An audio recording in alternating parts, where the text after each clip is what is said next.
একটা পুরনো ডায়েরি, আর তার পাতায় পাতায় লুকিয়ে থাকা এক অবিশ্বাস্য অভিযানের গল্প। চলুন না আজ সেই রহস্যময় দ্বীপের গভীরে ঢোকা যাক, যার কথা এই ডায়েরিতে লেখা আছে। গল্পের শুরুটাই দেখুন, কি অদ্ভুত একটা লাইন দিয়ে, যেখানে পৌঁছালে মানুষ বদলে যায়। ভাবা যায়, একটা জায়গা যেটা মানুষকে বদলে দিতে পারে। শুধু এই একটা কথাই কিন্তু আমাদের গল্পের নায়ককে এক অসম্ভব যাত্রার দিকে ঠেলে দিয়েছিল। তো আমাদের গল্পের প্রথম পর্বটা শুরু হচ্ছে একটা আবিষ্কার দিয়ে, এমন একটা আবিষ্কার যা এক তরুণের জীবনটাকেই একদম পাল্টে দেয়। চলুন দেখি কিভাবে এক ধুলোমাখা খাতা একটা অবিশ্বাস্য অভিযানের দরজা খুলে দিয়েছিল। এই যে, ইনি হলেন আমাদের গল্পের নায়ক ঋষভ।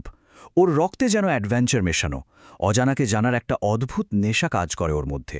আর এই মানচিত্র আর পুরনো রহস্যের প্রতি ঝোঁকটাই ওকে একসময় এক অজানা পথের দিকে নিয়ে যায়। তো হলো কি, একদিন গ্রামের সেই পুরনো লাইব্রেরির এক কোণায় ঋষভ এই ডায়েরিটা খুঁজে পায়। ভাবুন একবার দৃশ্যটা, একটা সাধারণ খোঁজ খবর, আর তাতেই খুলে গেল এক অসাধারণ রহস্যের দরজা।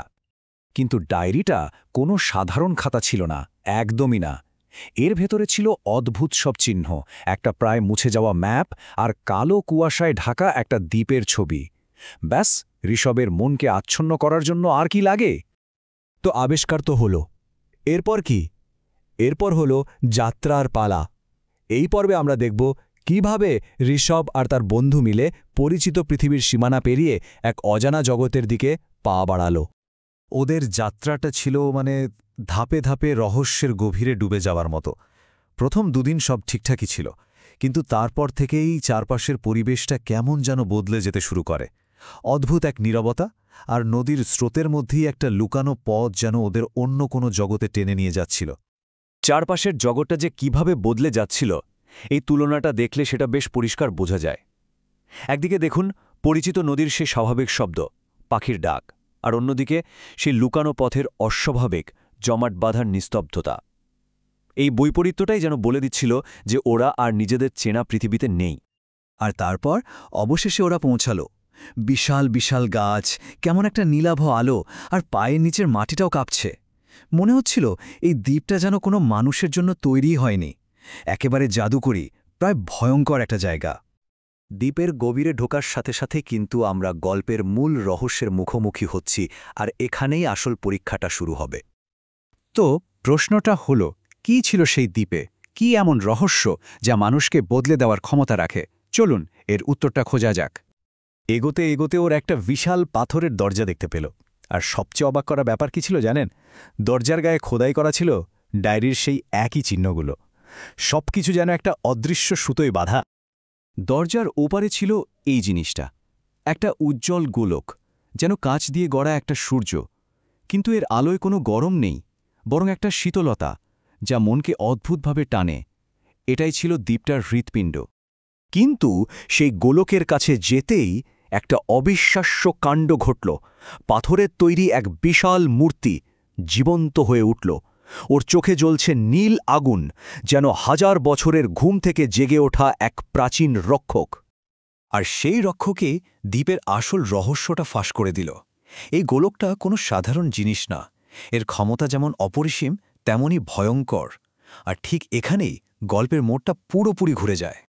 এই অংশে এসে গল্পটা তার মূল দ্বন্দ্বে ঢুকে পড়ে। এটা এখন আর শুধু একটা অভিযান নেই, এটা হয়ে দাঁড়িয়েছে মানুষের ভেতরের লোভের এক কঠিন পরীক্ষা। আর ঠিক তখনই গল্পের ভিলেনদের এন্ট্রি হয়। একদল দস্যু যারা ঋষভদের পিছু নিয়েছিল, তাদের একটাই উদ্দেশ্য ছিল সেই শক্তিশালী গোলকটা দখল করা। এখানেই দুই দলের উদ্দেশ্যের পার্থক্যটা একেবারে পরিষ্কার। একদিকে ঋষভ আর অনেক, যারা সত্য আর রহস্যকে সম্মান করে, আর অন্যদিকে দস্যুরা, যারা শুধুই ক্ষমতা আর লোভের পূজারী। রক্ষক তখন ঋষভকে এক কঠিন সিদ্ধান্তের সামনে দাঁড় করিয়ে দিল। ওর উপদেশটা খুব গভীর ছিল। আসল যুদ্ধটা দ্বীপ বাঁচানোর নয়, আসল যুদ্ধটা হলো মানুষের মনকে লোভের হাত থেকে বাঁচানোর। এবং গল্পের ক্লাইম্যাক্স মুহূর্তে ঋষভ এক অসাধারণ সাহসী সিদ্ধান্ত নিল। ক্ষমতাকে আঁকড়ে না ধরে ও ক্ষমতার উৎসকেই ধ্বংস করে দিল। গোলকটাকে পাথরের মেঝেতে আছড়ে ভেঙে চুরমার করে দিল। গল্পের একেবারে শেষ অংশে আমরা দেখব এই সিদ্ধান্তের ফল কি হল, আর এই অভিযানের আসল শিক্ষাটা ঠিক কী ছিল। গোলকটা ভাঙার সাথে সাথেই যেন পুরো দ্বীপের ওপর থেকে একটা জাদুর পর্দা সরে গেল। জাদু মিলিয়ে গেল, রক্ষক আবার সেই প্রাণহীন পাথরে পরিণত হল, আর ভয় পেয়ে দস্যুরা পালাল। ঋষভ আর রনিক যখন ফিরছে, দ্বীপটাও যেন কুয়াশার মতো মিলিয়ে গেল, যেন এর কোনো অস্তিত্বই কোনোদিন ছিল না। বাড়ি ফেরার পর ঋষভ ডায়েরির শেষ পাতায় এই লাইনটা দেখতে পেল, যা যেন জলজল করছিল।